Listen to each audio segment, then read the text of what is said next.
Hello, my name is Karen. Welcome to an episode of Karen and Ron. Karen, you sound so forced. I know, I'm just really tired. I didn't think we were gonna do all six episodes back to back.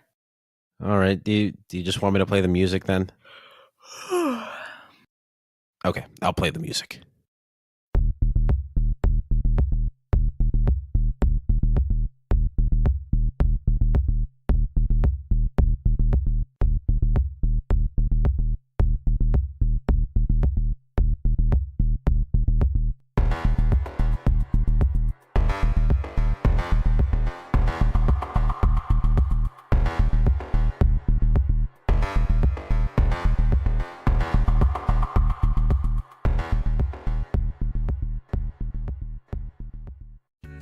No better way to start off the day than a nice cup of coffee, fresh muffin, and a newspaper. Good morning. Good morning, Ron. How'd you sleep? Okay, I just craned my neck a little bit. It's the pillow, probably not supported enough for your big head. And here I was ready to get some good advice from you. I'm just teasing. I made some muffins. I left them on the countertop. Ooh, nice. What kind? Chocolate chip ones, my own recipe. Ooh, great. I was worried it was going to be something like too experimental. I don't buy into fads, Ron. Food is food. I cannot agree more. What you reading there? Just a paper. Some stupid story about the government spying on us. Karen, that's real. Oh yeah, the NSA is spying on my phone. Yeah, they're going to find out that you used the recipe from online. What? I made them by myself. I'd say that the stayatHomeChef.com would disagree. The website said muffins, just like Mom used to make. You know what? We're actually pretty good. Thanks. But what's all that about the government spying on us? Oh, it goes beyond that, Karen. First, there's the spying, but we don't know about the people planted within various world governments, all slowly shifting decisions into a direction, ultimately planning for a new world order. Are you planning a new screenplay? Karen, you'd wish this was fake, but it's a secret organization that wants to take over the world. Yeah. And just who or what is this organization? The Illuminati? It is, though. Karen, just take a look at the back of the dollar. Their symbol is right there. You have $1 I can see? Oh, yeah, right here. Just check it out. Hey, thanks for the tip. Karen, if giving you $1 will show you the urgency and the importance of what I'm going to tell you, then I'd say it's a worthy investment. Okay, Ron. I guess this paper is now a bust. Humor me. Try and change my mind. Seriously, Karen, check out the pyramid with the eye on the back of the dollar. That right there is the symbol of the Illuminati, right on the back of the American currency. Now tell me, what other reason would there be for a weird pyramid with an eye on top of it to be on the back of the dollar? There are no famous pyramids in American history. What about the Washington Monument? Oh, Karen, what a silly comment. Everyone knows that the Washington Monument is an obelisk. Yeah, everyone knows. Okay, then what does the pyramid relate back to then? Pyramids. I'd have to say, what is Egypt? Correct! The pyramids at Giza are probably the most famous pyramids in history. Now, is there precedence to say that this world order has been operating at some level or another for eons at this point, working within the governments of powerful empires across history? The Egyptian Empire, the Roman Empire, Napoleon's French Empire, the British Empire, and now the U.S. Empire? The US isn't an empire. Well, it's expanded like one. It has fingers all over the world like one. It's the prime hotspot for the Illuminati in our modern world. But this all sounds like speculation, though. Do you have any hard evidence, or should I start reading through the funnies? Karen, put the newspaper down. I do have a solid start to the Illuminati. We have to go back to the Enlightenment period, though, where a secret society called the Bavarian Illuminati was formed. It was founded on May 1st of 1776, and they were working in the background to combat superstition, obscurity found in the government and the day-to-day, the hard influence of religion over the daily life, and the abuses of power in the state. They would fight against these things in the background, pushing leaders and masses towards their perceived good. We can even take a closer look at the four tenets, their goals. First was combating superstition. It was based on removing irrationality in decision-making. The Enlightenment period was filled with a newfound love for reason. to find the inner workings of the world and understand them more logically. It was only natural that this secret society, based on benefiting the entire world, was influenced by those ideas. Second, removing obscurity. It also follows in the same vein of rationality, but includes a sense of justice that the followers of the Bavarian Illuminati were trying to invoke. They wanted to remove the obscure nature that orders or messages or decrees were given by the elite of society, so they could induce clear language and an understanding among all. Like a trickle-down effect, whereby attacking the vague language of the kings and leaders will prompt everybody to be more forthcoming with information. Yeah, basically trying to remove cheats and liars, people that will say anything in an unclear way to get what they want. Like modern politicians. But politicians in every era, exactly. Okay, and their third goal was to oppose the influence of religion in the public life. You can think about this now as a separation of church and state, because the Illuminati felt that there was a place for religion in the soul and a place for reason in the government. They felt that this can help to balance the world governments towards some common set of rational ideas that are outside of the scope of the Roman Catholic Church, whose morals had dominated governments all across Europe for hundreds of years at that point. Then the fourth focus of the Bavarian Illuminati was to quell quell. Quill? No, Kieran, quell, like to put an end to something. I'm just messing with you, Ron. Keep going. Fourth focus was to quilt. It was to quell the abuses of state power from kings and queens that dominated politics and frankly the entire world at that point in time. And this fourth area that the Illuminati wanted to oppose is kind of touched on by the other three tenets of society. One, to stop irrational judgment based on superstition, like the traditional ruling family must rule whether or not they qualify as good leaders. This was very prevalent back in these times. Two, obscurity on the part of the elite was just a given back at this point. The public, especially the weaker and the poorer people of the society, they knew nothing about what was going on in their government. And three, the kings and the queens usually claimed ultimate power by invoking God as their chooser. If the society could remove the religious aspect from the government, they can create a system of rule by qualification and expertise. Ah. Well, all this seems pretty noble, other than the whole working for the shadows part. Right? I mean, they're promoting the language of good and reason and justice for all. Hint, hint. What does that mean? Why are you not using past tense language anymore? Because the Bavarian Illuminati seemed to not have completely collapsed in the mid-1780s. Maybe it was just fabricated because they were known in Bavaria, the German state where the original order was founded in 1776. The people of Bavaria and the local government, like the Duke of Bavaria, Karl Theodor, would suppress their actions and they would ban secret societies as they deemed them traitors and thieves for working in the darkness and manipulating change. Oof, their own people took them out? Yeah, they did. Because they didn't agree with all the oppositions the society made to their status quo. I mean, what would you do if some secret society questioned all that you know and then threatened to take it all down? I guess I'd be pretty scared. Well, why aren't you scared now then? For what reason? Because that society still exists. Like I said, the Bavarian Illuminati was disassembled. But what if that was all just a ploy, just another plot to dip further into hiding somewhere else, like a quickly growing democracy just across the pond? You remember the year that the Illuminati was founded? In May of 1776, right? Yeah, what happens 2 months after that? Oh, crap. Declaration of Independence was signed. America claimed their independence from the British. Correct. Now just imagine if the Illuminati was growing since that May of 1776. How many people they could have amassed before their supposed collapse in 1785? People all over Europe, and now those fresh leaders from the U.S. Revolution. The society did have money, and their language of reason and justice matches up perfectly with the words of the Declaration of Independence. Why would they not back it? Better yet, why would they not be the ones who wrote it? But Thomas Jefferson wrote the Declaration. Exactly. What do you mean?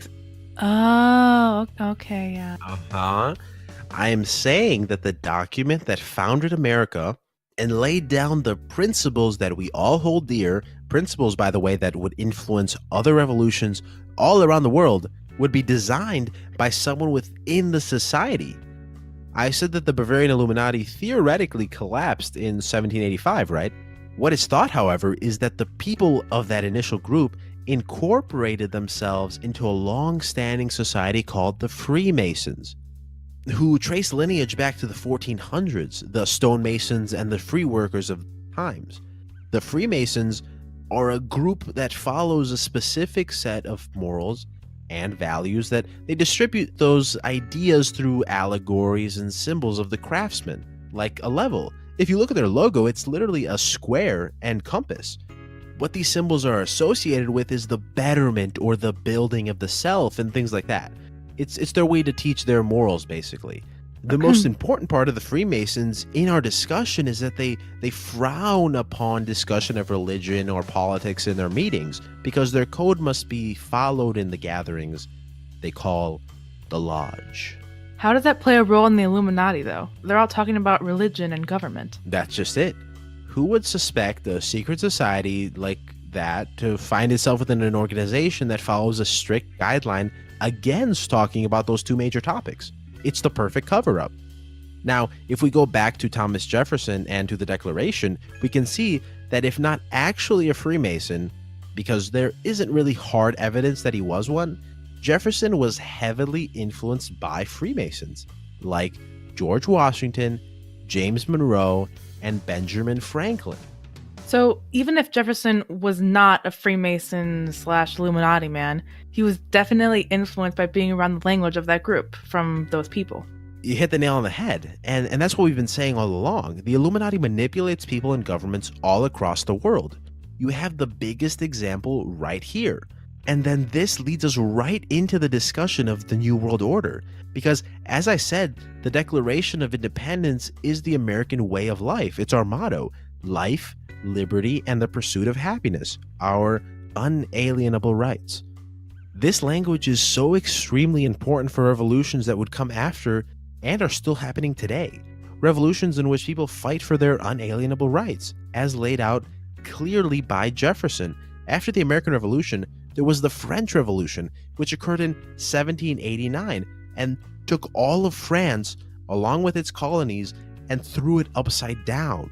This was again recorded as an act of the Illuminati, who promoted the language of revolution and funded the right people to overthrow the monarchy. Are you saying it was directly influenced by the ideas of the Declaration? I'm not just saying, it's a fact. Revolution after revolution occurred after the American one. What the Illuminati needed was a spark to light the fire that would burn down the world order as they found it, so they can create a new world that followed their ideas of self-rule and public rule. Karen, the period of time from 1776 to about 1850 is literally called the Age of Revolution. Started by the American Revolution in 1776, then the French Revolution in 1789, the Haitian Revolution in 1791, the Irish Rebellion of 1798, the Serbian Revolution of 1804, the Latin American Wars of Independence from Spain and Portugal in 1808, the Greek War of Independence in 1821, political revolutions in Austria and Germany in the 40s. A new ideology governed the world, and it is no coincidence that they all occur just after the inception of this order, after the dialogue of freedom, individuality, justice, and reason permeated the world. Well, I'm not sure how to get back at that one, other than to say that it is probably just the language of freedom that reached the ears of the oppressed people all around the world. Wouldn't it be natural to fight for their rights too, barring outside involvement just because they want to be free? Well, I'm not saying that they were fighting because they were manipulated to do so. I'm saying that an organization like the Illuminati found something that they could use to revolutionize the world in their image. And they did so by gently pushing the ball down the hill towards the place they wanted it. The ball was going to roll either way. It's just a matter of when and where it was going to end up. And all this happened, and where did they go? Did they just rest and watch the sunrise on a grateful world? One, that was great. And two, they were still active in pushing the world towards their set point, still manipulating world affairs to keep their ideas as a stable and correct ideology. An example of this would be the Battle of Waterloo. Isn't that about Napoleon's defeat and the collapse of his empire? What does that have to do with anything we were talking about? Well, the Battle of Waterloo was fought in June of 1815, and it ended with Napoleon's defeat at the hands of the armies of an alliance called the Seventh Coalition. We'll get to that in a bit. First, just a little bit about Napoleon. The man called Napoleon Bonaparte was a general and military strategist who started to gain fame in the French Revolution, where he turned the tide and ended up winning many battles. He became a hero of the French, and he would lead their armies towards a new empire that would encompass much of mainland Europe by the time of Waterloo. And the Napoleon history lesson is for what reason now? For this reason. By the time of Waterloo, Napoleon had fought and won many wars, and he claimed a lot of territory across Europe. When the Illuminati saw this, they saw a newfound tyrannical monarchy in the form of Napoleon's French Empire. They could not stand by that. So they would put into motion what would be called the Seventh Coalition, a military alliance against Napoleon, signed off by the leaders of 7 European kingdoms: England, the Netherlands, Prussia, Nassau, Brunswick, and Hanover. Wait, you said Netherlands, Prussia, Brunswick, Nassau, and... Hanover in England, yeah. But that's only 6. Yeah, I know, it's a little spotty. There were Belgian troops in the Netherlands on the field, and a military division of the British Army that featured veteran German cavalry. It's kind of a mess of alliances.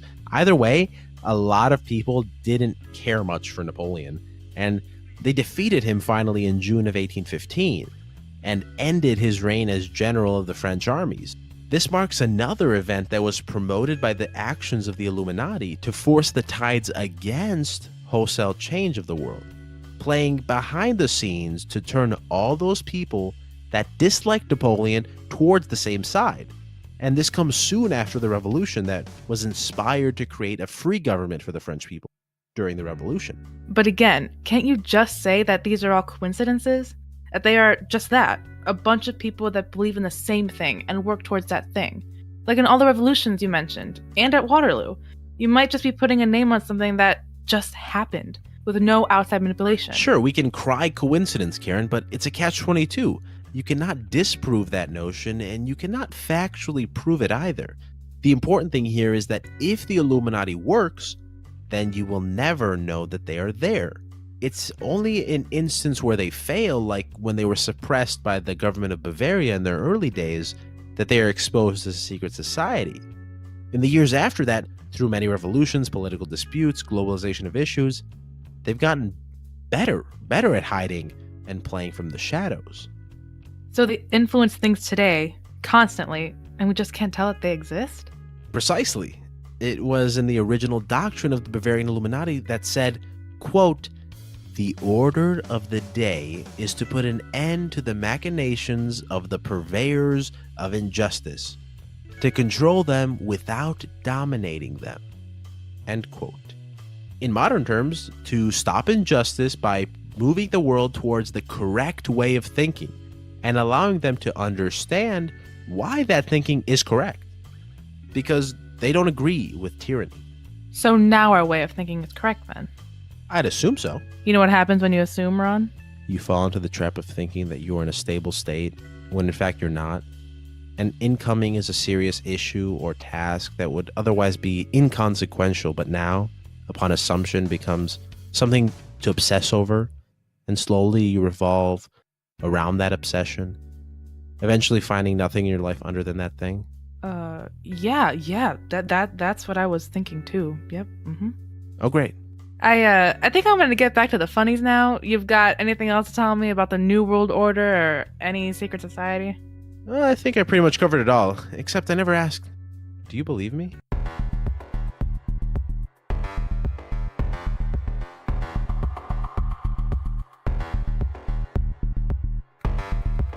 Thank you for listening to an episode of Karen and Ron, A podcast miniseries from the Logues. Please like, Follow, and subscribe anywhere you listen to podcasts. Check out our merch store. with fresh styles inspired by the logs. Get a transcription of the episode. By listening on YouTube, and above all, Remember to laugh a little. nailed it.